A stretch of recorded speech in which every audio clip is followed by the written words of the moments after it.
খুবই সাধারণ রান্না, অসাধারণ তার স্বাদ। পারফেক্টভাবে বানাতে না পারলে কিন্তু এই স্বাদ থেকে আপনি বাদ। প্রথমেই মিক্সিতে দিন 1800 টাকা কেজি পোস্ত, 18 টাকা, তাতে দিন গরিবের সর্ষে 1 চামচ, দিয়ে দিন টমেটো আর ঝাল বুঝে কাঁচা লঙ্কা 2 চামচ দিন বাদাম। এবারে অল্প অল্প জল দিয়ে একটা মিহি পেস্ট বানান। আমি না বললেও অবশ্যই মাছগুলো ভালো করে ধুয়ে মুছে পরিষ্কার করে নেবেন। এবারে ম্যারিনেট করুন নুন, হলুদ আর কাশ্মীরি লাল লঙ্কার গুঁড়ো। ব্যাস, ম্যারিনেট আমাদের একদমই শেষ। ওভেনের মধ্যে কড়াই বসান, ভালো করে তেল গরম করুন, মাছগুলো দিয়ে নিন, উল্টে পাল্টে হালকা একটু লালচে করে ভেজে তুলে রাখুন। আসুন মেন রান্নায়। ওই তেলে দিন কয়েকটা লং, এলাচ আর তেজপাতা। এবারে দিয়ে দিন যে মশলাটা বানিয়ে রেখেছিলাম সেই মশলাটা, খুব ভালো করে কষিয়ে নেবেন। রঙের জন্য দিয়ে দিন এবারে হলুদের গুঁড়ো, আর স্বাদের জন্য দিন লবণ।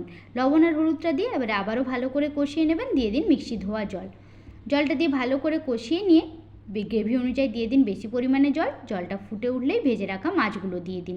ব্যাস, এবারে মাছটা ফুটে উঠলেই আমার রান্না শেষ। এবার আপনারা বানিয়ে খান আর সাবস্ক্রাইব করে যান।